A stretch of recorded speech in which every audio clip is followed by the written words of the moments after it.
How are all you chickies doing? Learning about bananas and tomatoes. Getting bigger. It turned out I thought these were, what did I think they were? Buff Orpington. But they ended up Easter eggers. They've got little beards. See that? You bearded little zombies. I'm not used to seeing the phone. They're actually pretty friendly than this. And then the two Mystic Marin and the two Eyes of Browns. Coming along. Nobody's flown up to land on the edge of this yet, which is surprising. What else is going on? Quarantine, a go-go. I don't know. Anybody else spiraling? I seem to make headway one day and the next day feel as though I've fallen completely behind. I don't know. I got the other drill press out of the corner. I came over here to drill.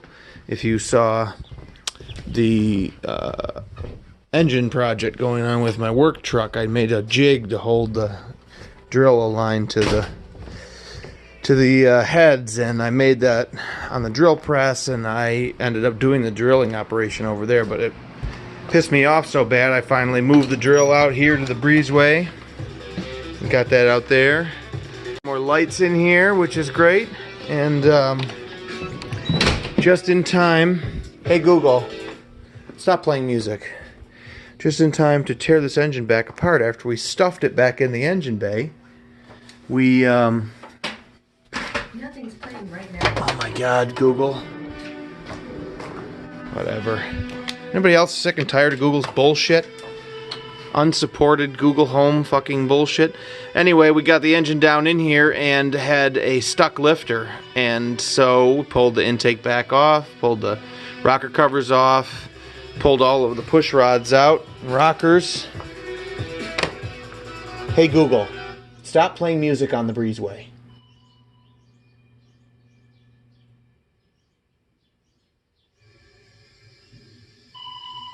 Yeah, just can't handle it. But and I put all those parts in this parts cleaner gallon jug from Gunk. It's actually pretty cool. It comes with a little basket for little parts, like for cleaning the carburetor. But I think it was like 30 bucks, 25. It's full of parts cleaner. I have a parts cleaner cabinet, you know, with a little pump and brushes and everything like that. But that takes 4 or 5 gallons of fluid. I didn't feel like buying right now, so.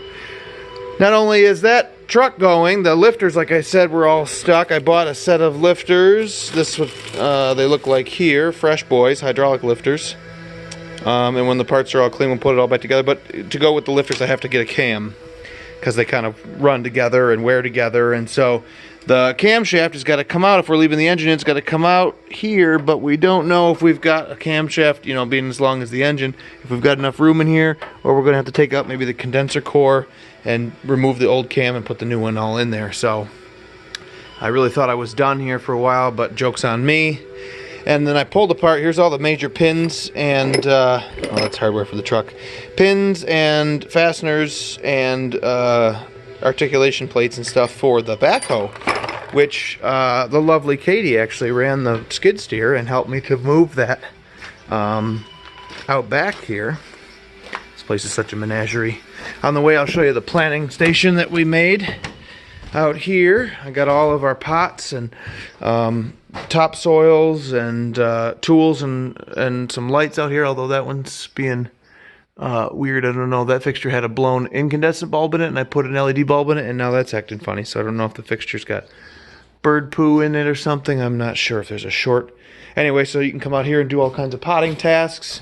And someday this will be another apartment or a standalone home, kind of, with bedroom, bathroom upstairs, bedroom and a full bath, and then a kitchen, living room, half bath down here. And so, but right now I just like to keep things organized and not become too much of a hoarder. But this would be the attached garage for that residence. I guess you can't see anything out here, but the bucket's here. And here's the backhoe, and we had, maybe I can turn the flash on, I've done that. So we had the hydraulic cylinders. I left the hydraulic system intact so that I don't have hydraulic fluid pouring all over the floor, which is kind of expensive, which means that the cylinders themselves were loose, and I had to follow along with the wheelbarrow while Katie manipulated the skid steer out here, and we parked this here for the time being. I see it's settling down. But I will take this portion of it, and this has the pin frozen in it. And here's where we heated on it, and I beat on it with a hammer. I'll just take this. It's actually not very heavy. I'll take that to the heavy equipment dealer into their shop the next few weeks when the truck is finished and I can transport it there. And they will press that pin right out of there with a heavy hydraulic press, which will be sweet. There's the radiator for the truck. I'm going to hit the lights to this place, and then we'll wander up stairs and see what Katie's been busy doing, getting all of the vegetables started. Those are out the window there, you can see the IBC container gardens, just ready for the last frost, and then we'll install all of the seedlings after we won't be getting any more frost. It's apartment number 4 here. It's a laundry room. This is our side. I'll turn the flash off. This is stalled out apartment renovation number 2. There aren't enough of me to go around, and where the wonderful Katie has been teaching 3rd grade via the internet. Her little studio kind of set up here, broken down for right now because she's through recording for a little bit. But then, if we pop outside, we've got a lot of southern windows in this unfinished apartment over here. And so it was a nice place out of the way.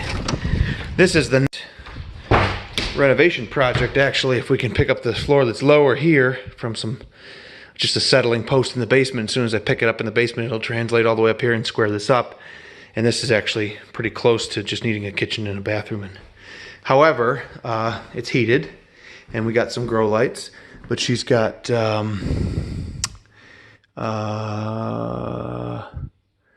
Mexican gherkin. They're like little cucumber melon things, like the size of a cherry tomato, but they taste like tangy cucumbers, which are really tasty. All kinds of lettuce coming up here. Cucumber, I believe, under there. Beets, little red shoots here. Tomato plants here that are getting a little bit wangly, and bigger tomatoes back there. More beets and lettuce. And I think in the other room she's even got more stuff. She's been a busy little beaver. Yeah, oh yeah, nasturtium. And more lettuce. With some weeds in it or something, maybe. I'm not sure. I want to get some chives going, but they're they grow up pretty quickly. And we're doing lights on the timer there as well as the sun, because we just want to keep everything from getting super leggy or underexposed to the sunlight, because here we are in the middle of May almost. That is just a rainy, shitty day. We had some 70-degree days. There's the old truck. I'm not having a lot of interest. I got to get rid of it. And the oil from working on the work truck out front, but when we put the engine in out here, but since we needed to tear the engine down again, it was going to be weather like today, so for a couple weeks, so we rolled it around and I got it into the breezeway there where it can be heated a little bit. And the lawnmower, I mowed the lawn, and I did the neighbor too. Hasn't got anything, no lawn tractor or anything, so I took care of his little lawn for him, and it took a crap over there. The drive belt for the hydrostatic drive at the back broke on me, so I got a new belt. I got to replace that. Looks like the tenants forgot their little skeleton man here. Just noticed that. The old tenants. So we're getting the seedlings ready. The gardens are standing ready. The truck is theoretically going to go back together here in the next few days. Then I can take the backhoe pieces to get fixed and put the backhoe back together. Oh, what's going on downstairs here?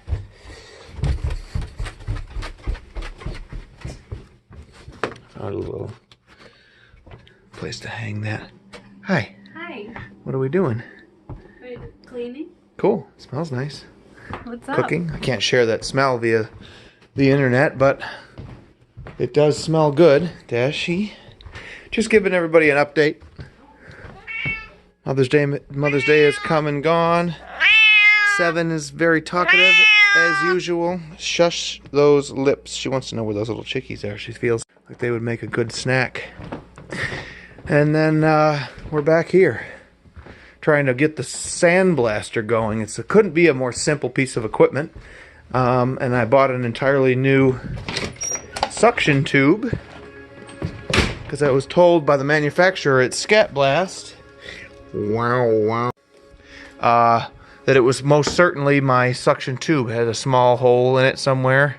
He was sure, and with the new one I would be back in action, but this is the old one. I think it's just fine. The new one's in here, and you know, it's nice. All this stuff's made in America, relatively pricey. I think it's about 60 bucks for one of these boys. They give you a fresh hose, but ultimately I think I've worked out that it's the specialty rubber gasket in the head here, the power head. Very simple stuff. Why it's sold the way that it is in packs of 3 or packs of 10 and little repair kits, and the way they break all of the service stuff out for this stuff, it really adds up quickly with shipping, which is disappointing to me because it only takes a couple small parts, but they're proprietary parts, and they're kind of nickel and dimey, but it is a really nice quality cabinet. And you can take their sandblasting guts, the pickup tube, and a gun, and for $100 or a couple $100, you can put that in any sandblasting cabinet and have a real nice sandblaster, because the cabinet itself is like just a box, really.